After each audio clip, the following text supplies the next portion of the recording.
Olá, boa noite. Eu sou o William Galvão e começa agora o Jornal da Justiça desta quarta-feira, 21 de fevereiro.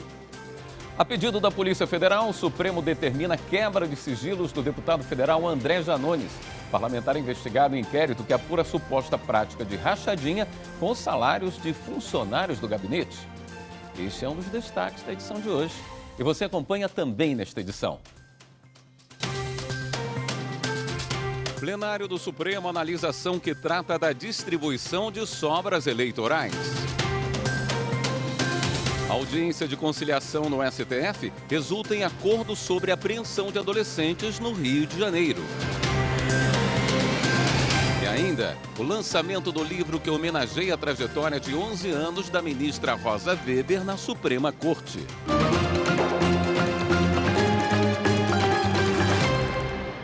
O ministro Luiz Fux, do Supremo, autorizou a quebra de sigilos bancário e fiscal do deputado federal André Janones. A decisão de Fux é um desdobramento de uma investigação de um suposto esquema de desvio de dinheiro público no gabinete do parlamentar. As informações com o repórter Pablo Lemos. A decisão do ministro Luiz Fux, do STF, atende a um pedido da Polícia Federal. O relator destacou que os indícios de possível prática criminosa estão bem descritos na representação da autoridade policial, com possível ação conjunta dos investigados no suposto esquema criminoso apurado nos autos, preenchendo os requisitos da lei do sigilo bancário. O deputado federal André Janones é investigado por suspeita de rachadinha, que é o desconto ou a devolução para o parlamentar de parte do salário de assessores do gabinete. Segundo a APF, ex-assessores de Janones também estariam envolvidos no esquema criminoso. De acordo com a investigação, André Janones foi acusado de pedir parte do salário de assessores para compensar gastos de campanha. A suspeita veio à tona depois do vazamento de áudios com falas do deputado. No pedido ao Supremo, os investigadores afirmaram que somente por meio dessa análise minuciosa será possível chegar a uma conclusão definitiva sobre a natureza e o alcance das ações do parlamentar e de seus assessores. A respeito do sigilo de quebra fiscal de André Janones, alegou que a análise permitirá verificar se, porventura, a sua variação patrimonial é divergente dos rendimentos legítimos, indicando o recebimento de valores não declarados e ou a existência de patrimônio a descoberto. O Supremo retomou hoje o julgamento sobre as sobras eleitorais, as vagas restantes a serem preenchidas por partidos em eleições proporcionais. Até agora já são 5 votos, 3 a favor da mudança na regra atual e 2 para manter o que está valendo. O julgamento deve ser retomado na próxima semana. Quem acompanhou a sessão foi a repórter Marta Ferreira. O plenário discute se os critérios de distribuição das sobras eleitorais está de acordo com a Constituição. O caso envolve as eleições de deputados e vereadores, em que a escolha se dá pelo sistema proporcional, em que o voto é computado primeiramente para o partido. Assim, a definição de quem é eleito leva em conta, nesta ordem, o quociente eleitoral, o quociente partidário e as sobras. O quociente eleitoral é definido pela soma do número de votos válidos dividida pelo número de cadeiras em disputa na Câmara ou Assembleia. O quociente partidário é o resultado da divisão da soma dos votos válidos de cada partido político ou coligação pelo quociente eleitoral. Só que nem sempre o resultado desse cálculo é um número exato. O resultado pode ser também uma fração. Essas frações são as sobras, e é justamente a divisão dessas sobras o que está em questão.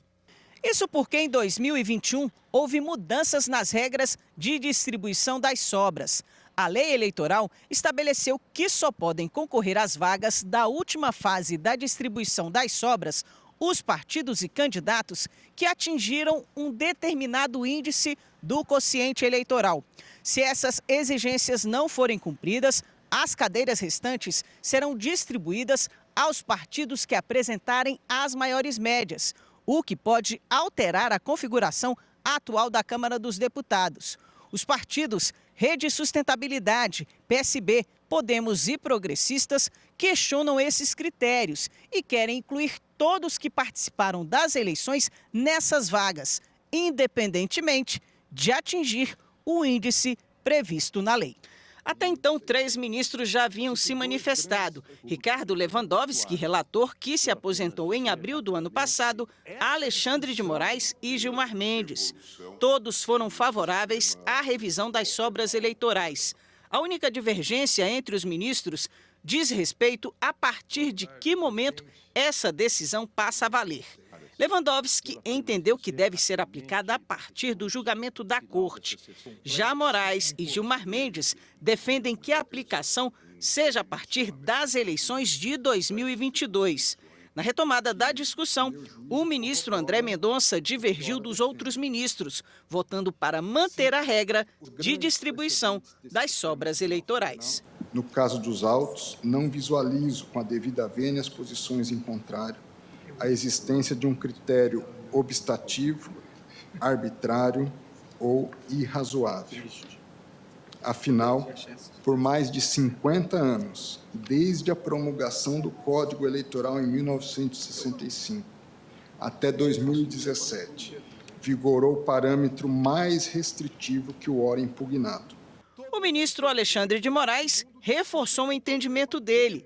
Para Moraes, a lei criou uma sucessiva cláusula de desempenho, favorecendo os grandes partidos. Essa discussão é muito importante porque, dependendo dessa discussão, a dificuldade do crescimento de novos partidos, a dificuldade da garantia de uma pluralidade democrática, essa dificuldade vai aumentar.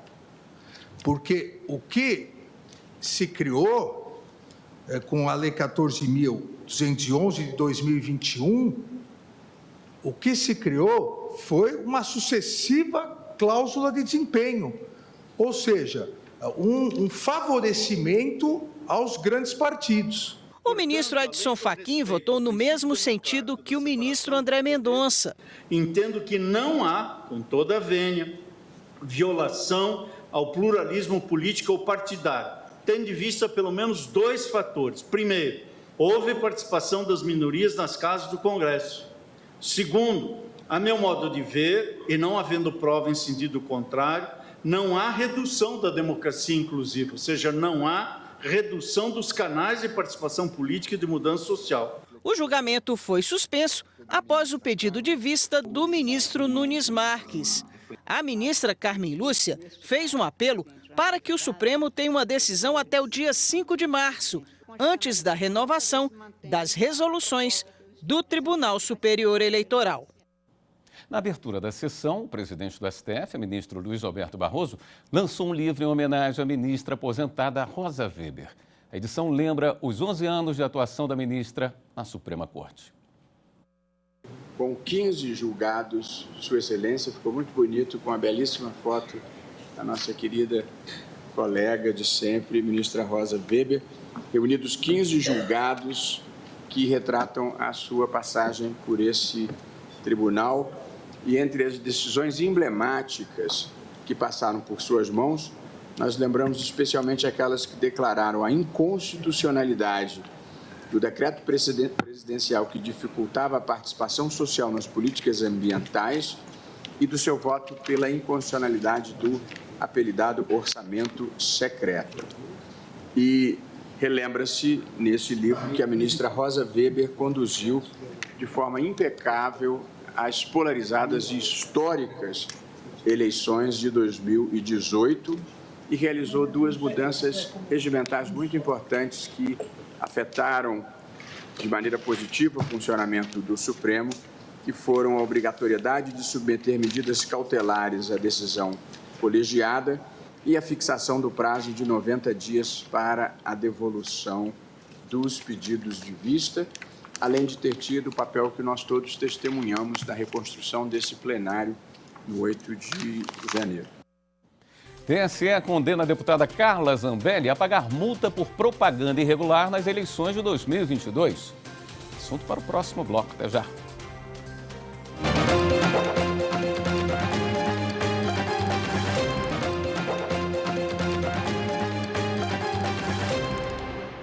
plenário do TSE condenou a deputada federal Carla Zambelli, do PL de São Paulo, a pagar multa de R$30 mil por propaganda irregular nas eleições de 2022.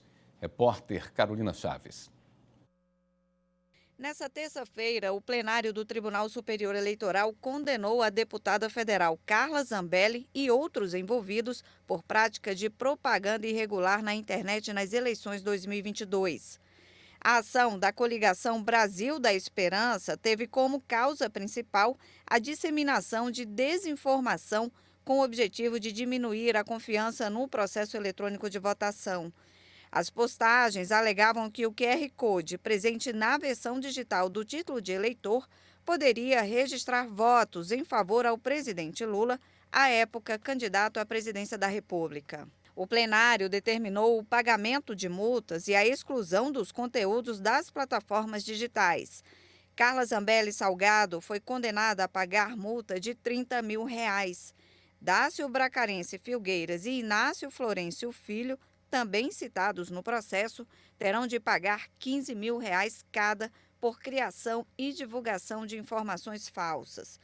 O ministro Floriano de Azevedo Marques, relator do processo, destacou que o QR Code serve apenas para autenticar o documento na Justiça Eleitoral. Ao ler o tal QR Code, tanto no aplicativo e-título como no título impresso, são exibidos os dados pessoais do eleitor e as informações sobre o local de votação. A ferramenta não substitui a urna eletrônica, não é usada para contabilizar votos e não interfere na votação em si. Portanto, qualquer afirmação ou questionamento que vincule o título eleitoral à possibilidade de direcionamento de voto caracteriza a grave e flagrante distorção da verdade que atinge diretamente o processo eleitoral. A descrição do conteúdo do vídeo impugnado, em especial a parte em que o representado Dácio indaga sobre a razão de um sistema da Justiça Eleitoral estar fazendo campanha antecipada para o candidato Lula, é suficiente para se chegar a juízo de que houve divulgação e compartilhamento de fato sabidamente inverídico, implicando o reconhecimento de propaganda eleitoral irregular. A seção especializada em dissídios coletivos do TST absolveu os líderes do Sindicato dos Rodoviários do Espírito Santo que descumpriram uma liminar durante uma greve dos trabalhadores da limpeza urbana de Vitória. O repórter Daniel tem mais informações. O caso ocorreu em 2020, durante a pandemia do coronavírus. À época, o Sindicato Rodoviários anunciou uma greve que afetaria a coleta de lixo urbano em Vitória, no Espírito Santo. O Sindicato Estadual das Empresas de Limpeza Urbana do Estado ajuizou, então, dissídio coletivo contra o Sindicato Rodoviários. O Tribunal Regional do Trabalho da 17ª Região concedeu liminar e determinou a manutenção de 70% das atividades de coleta de lixo, sob pena de multa diária. Como ficou provado o descumprimento da ordem judicial, foi aplicada a multa de R$55 mil, com condenação solidária dos dirigentes sindicais pelo pagamento. O sindicato, então, entrou com um recurso ordinário no TST. A relatora do caso na sessão de dissídios coletivos, ministra Cátia Arruda, ressaltou que a greve é um instrumento democrático de pressão, mas não um direito absoluto, ainda mais quando se trata de atividade essencial. Segundo ela, mesmo que não houvesse a liminar, a Lei 7.783 de 1989, conhecida como Lei de Greve, determina a manutenção de um percentual mínimo em atividades essenciais, o que não foi observado pelo Sindicato dos Empregados. Por isso, ela votou pela manutenção da multa aplicada à entidade sindical.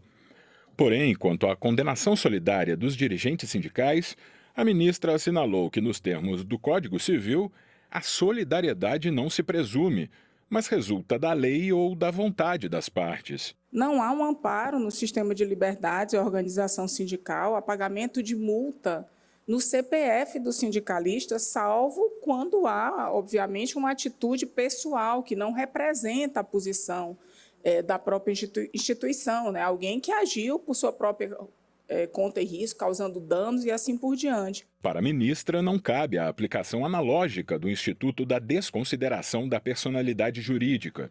Isso porque o caso envolveu uma entidade sindical e não uma empresa, agindo em desvio de finalidade ou caracterizada pela confusão patrimonial. Imagina a situação reversa.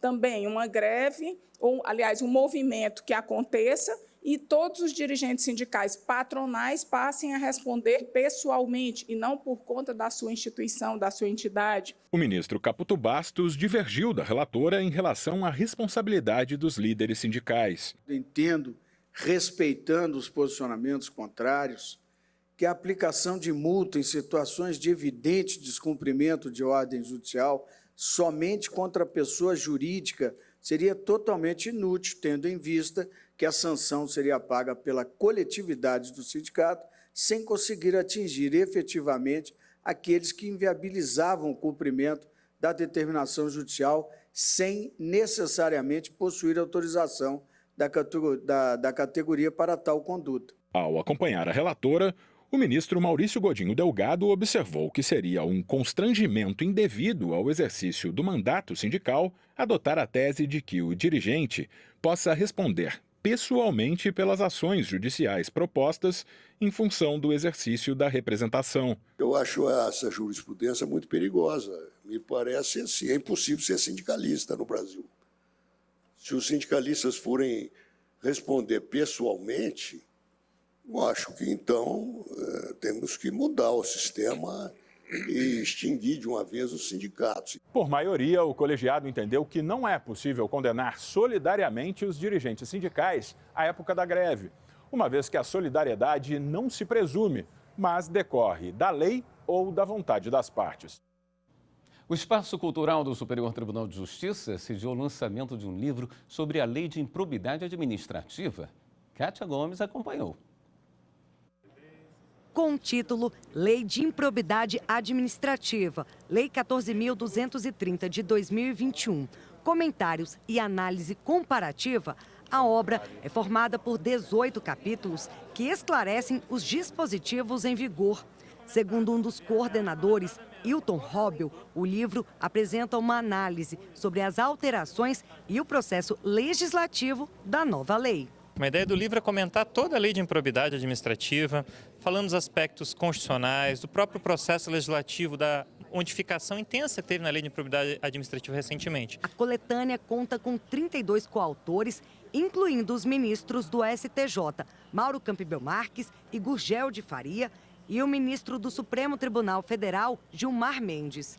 O ministro Mauro Campbell Marques escreveu artigo destacando o acordo de não persecução civil, uma das novidades no tratamento legal da improbidade. Se busca uma melhor resolutividade para qualquer demanda que haja pela segurança da administração pública. Dito de outra forma, evitar que as demandas se prolonguem ao longo do tempo, durante muito tempo, e o cidadão brasileiro não tem a contrapartida necessária de melhorar a gestão pública. Para o ministro do STF, Gilmar Mendes, as recentes modificações legais trouxeram uma evolução significativa para o ordenamento jurídico em matéria de improbidade administrativa. Veio em boa hora a Lei 14.230 de 2021, que pretende colmatar certas lacunas presentes na legislação de 93, dotando-a de maior precisão e objetividade, evitando os tipos abertos, que são ao mesmo tempo fascinantes, mas também fautores de insegurança jurídica. A seguir, a gente fala da audiência de conciliação no STF sobre a apreensão de adolescentes no Rio de Janeiro. Voltamos já.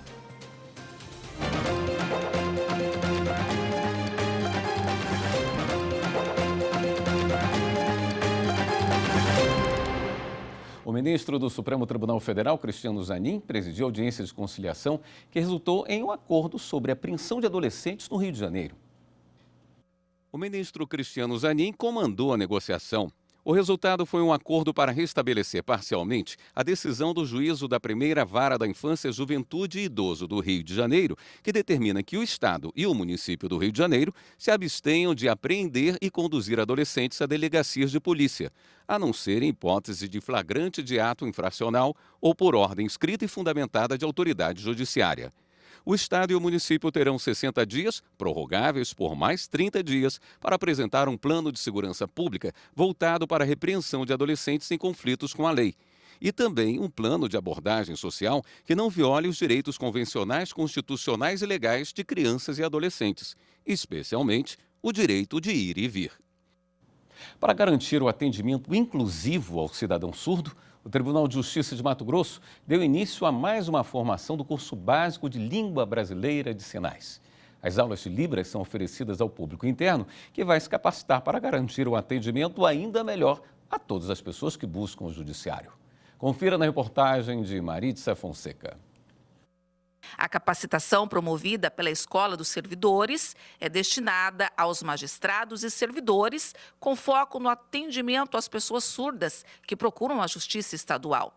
E foi pensando no próximo que a Ellen, cerimonialista do Tribunal de Justiça, resolveu aprender a língua. Nós, ouvintes, no caso, das Libras, né, mas tem as outras deficiências também, nos esquecemos, né, de que a comunicação falada, né, oralizada, pode não alcançar a todas as pessoas, né? E num evento a gente precisa que chegue a informação da maneira correta para todas as pessoas, independente da deficiência. No caso do surdo, as libras, no caso do cego, a gente fazer audiodescrição e assim por diante. No curso, os alunos aprendem o alfabeto, gestos e realizam atividades em libras. Cada participante já começa a exercitar de forma prática o diálogo em libras com os demais colegas. Com a capacitação, o Poder Judiciário garante o atendimento inclusivo. Porque o surdo, quando ele se dirige ao judiciário, ele quer ser atendido, ele quer ali a acessibilidade. A acessibilidade o que é? Ele chegar ali e o judiciário conseguir ali entender o que ele precisa, o que ele quer. Ele quer uma certidão, ele quer ver um processo, ele quer saber onde que ele encontra um defensor público. E com esse conteúdo, o nosso pessoal vai conseguir prestar essa acessibilidade. A atividade faz parte das ações realizadas pela Comissão Permanente de Acessibilidade e Inclusão da Justiça Estadual. E quando a gente pensa nessa questão da acessibilidade, da inclusão, a gente visa como que a gente pode melhorar a capacidade dos nossos servidores. Então, oferecendo cursos. E quando a gente oferece cursos, a gente também sensibiliza para o assunto, para o tema, todo mundo começa a pensar de uma forma diferente, começa a vislumbrar culturalmente como é que eu posso melhorar como pessoa, de fato, né? O curso de Libras já vem sendo ofertado desde 2019 e vai muito além de conhecer uma nova língua. Assegura igualdade e respeito. É uma necessidade, né, das pessoas. E o fato de você ter esse acesso pelo tribunal, pela escola de servidores, isso facilita muito, né, a nossa capacitação, o nosso desenvolvimento como profissional. A minha expectativa para o curso é essa, né, a gente ter o mínimo de conhecimento para poder entender, né, essas pessoas e fazer com que elas também nos compreendam, até para ajudar o trabalho jurídico, né? Dar uma efetividade maior nas audiências, na comunicação, de um modo geral. Agora um assunto curioso que vem lá de Alagoas. Uma urna com uma mensagem ainda secreta foi localizada dentro de uma parede de concreto no Fórum de Santana do Ipanema, que passa por uma grande reforma. O repórter André Risco foi pessoalmente à obra e conta pra gente essa história. O ano era 2001. O então presidente do Tribunal de Justiça, o desembargador Orlando Manso, inaugurava o novo Fórum de Santana do Ipanema. O prédio foi construído num terreno doado pelo então prefeito Marcos Davi. Uma movimentação muito bonita, muito grande, até por conta desse fórum que ia para...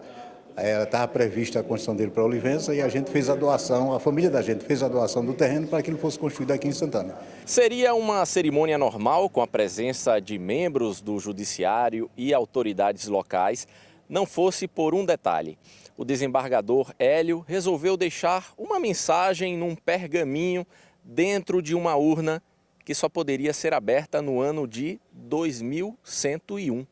Eu não tenho lembrança 100% do que ele disse, mas que ia deixar isso aí e o pessoal só ia conhecer depois de 100 anos. Não é? Ele não deu nenhuma dica do que poderia ser? Não, para a gente ele não falou nada. Nem um ponto, nem uma vírgula do que tem ali ele passou para a gente. Hoje o fórum está passando por algumas reformas e a urna, até então esquecida, virou assunto novamente. Para a engenharia, o desafio foi retirar o objeto sem danificar nada. A gente vai tentar tirar ela de uma forma que não danifique o que tem dentro. A gente ainda não sabe dizer o que é que tem dentro, porque a gente não teve mais informações com o pessoal do fórum. Mas a gente vai tentar tirar ela sem danificar e o pessoal da arquitetura está tentando fazer com que ela seja instalada em outro local, porque esse local que a gente se encontra vai ser demolido. Então, provavelmente vai ser colocado em outra parede. Depois de muito cuidado, a peça inteira foi retirada da parede. Através dos tijolos, conseguimos ver um pouco da urna, redonda, cor-de-rosa e envolvida num plástico. Apesar de desvendar o mistério do que estaria por trás da parede, a curiosidade ainda permanece sobre o que estará escrito. Resta esperar e deixar essa resposta para as próximas gerações. Tem alguns boatos, o pessoal comenta que tem algumas cinzas, outros falam que tem carta dentro, mas a gente não tem essa informação. Essa edição do Jornal da Justiça fica por aqui. Uma ótima noite para você. Até amanhã.